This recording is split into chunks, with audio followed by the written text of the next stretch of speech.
Queridos irmãos e irmãs, vocês que nos acompanham na meditação dominical do Evangelho, hoje nós celebramos a memória de todos os santos. Essa solenidade de todos os santos nós celebramos com muito vigor. É uma festa que acontece no dia 1º de novembro, mas aqui no Brasil, a Igreja no Brasil transfere para o primeiro domingo seguinte uma festa que ocorre no dia de semana. Então hoje, dia 3 de novembro, nós celebramos a festa de todos os santos. O Evangelho que a Igreja nos propõe, que a liturgia nos propõe para esse domingo, é o Evangelho das Bem-aventuranças.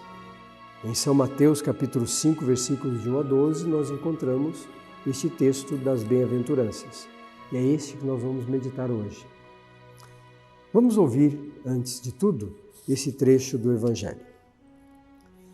Ao ver as multidões, Jesus subiu à montanha e sentou-se.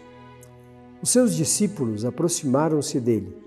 Então, abrindo a boca, começou a ensiná-los, dizendo: Bem-aventurados os pobres no espírito, pois deles é o reino dos céus. Bem-aventurados os que choram, pois eles serão consolados. Bem-aventurados os mansos, pois eles herdarão a terra. Bem-aventurados os que têm fome e sede de justiça, pois eles serão saciados.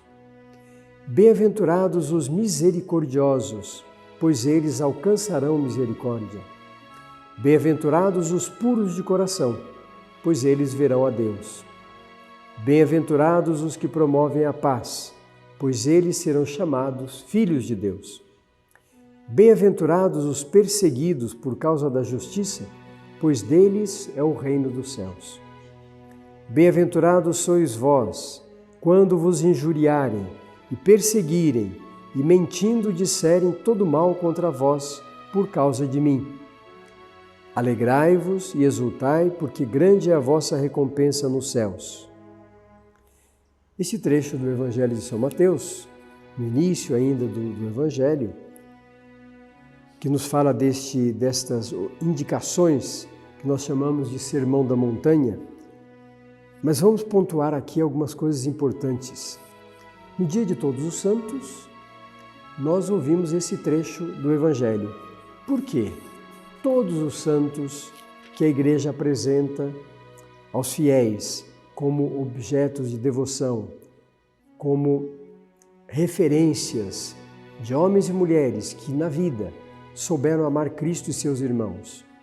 Homens e mulheres que na sua vida, seja pelo martírio, seja pelo testemunho de vida diária, deram testemunho da fé que receberam no batismo.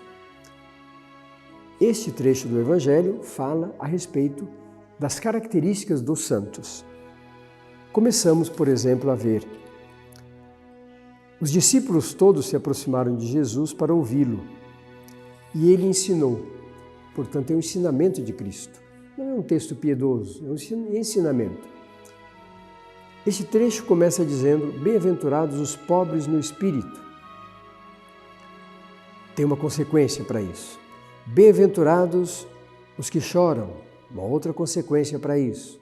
Bem-aventurados os mansos. Bem-aventurados os que têm fome e sede de justiça. Bem-aventurados os misericordiosos. Bem-aventurados os puros de coração. Bem-aventurados os que promovem a paz, bem-aventurados os perseguidos por causa da justiça, e bem-aventurados vocês, se, por causa de Cristo, sofrerem injúrias, perseguições, mentiras contra vós, porque também farão parte destes que viveram a sua vida dedicada a Deus.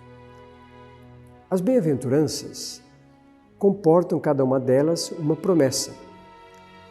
E cada uma dessas promessas é relativa, começando com a primeira, bem-aventurados os pobres no espírito, deles é o reino dos céus.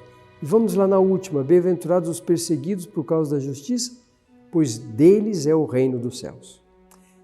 As bem-aventuranças não é a gente não escolhe uma bem-aventurança para viver e as outras não são praticadas. Todas elas, quem vive a primeira, vive até a última. Todas elas fazem parte, completam a índole daquela pessoa que opta em viver segundo a vontade de Deus.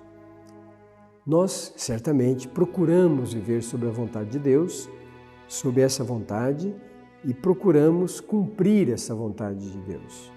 Nem sempre conseguimos por causa da nossa natureza, que às vezes coloca em primeiro lugar os nossos interesses, o nosso modo de querer e de pensar, acima daquilo que é a vontade de Deus. Este trecho das bem-aventuranças são como que indicações no caminho da vida. Se nós quisermos ser perfeitos, comecemos a praticar isso. A sermos pobres no espírito, e nós sabemos a pobreza espiritual não é uma limitação. A pobreza espiritual aumenta o horizonte. Tem gente que é pobre materialmente. Não tem muita coisa, mas tem desejos de como quem tivesse muito. Então, mesmo nós que temos pouca coisa, que não temos nem possibilidade de nos apegarmos demais às coisas deste mundo, porque nem sempre temos, mas mesmo assim, às vezes nós temos uma cabeça e um coração de quem possui tudo e quer dominar tudo. É preciso que essa pobreza no espírito nos conduza para viver segundo aquilo que são os critérios do reino de Deus, segundo aquilo que é a vontade de Deus.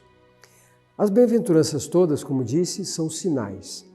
A pobreza de espírito, depois aqueles que se comovem, que choram, aqueles que têm um coração humano, que se colocam no lugar dos outros, sentem a dor dos outros, então todos serão consolados.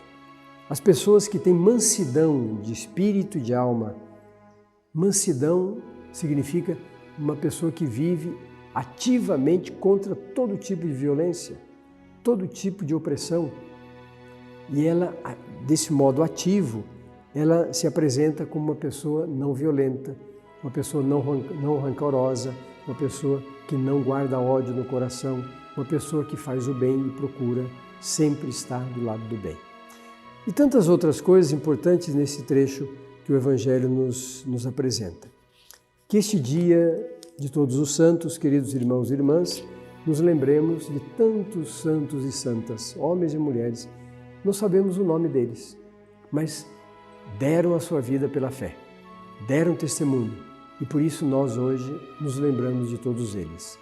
Que nós possamos ser incluídos nessa história humana a todos estes que seguiram a Cristo de modo radical, e que nós possamos ser recebidos pelo Pai quando estivermos na sua presença no final dos tempos, para realizar aquilo que é promessa de Cristo.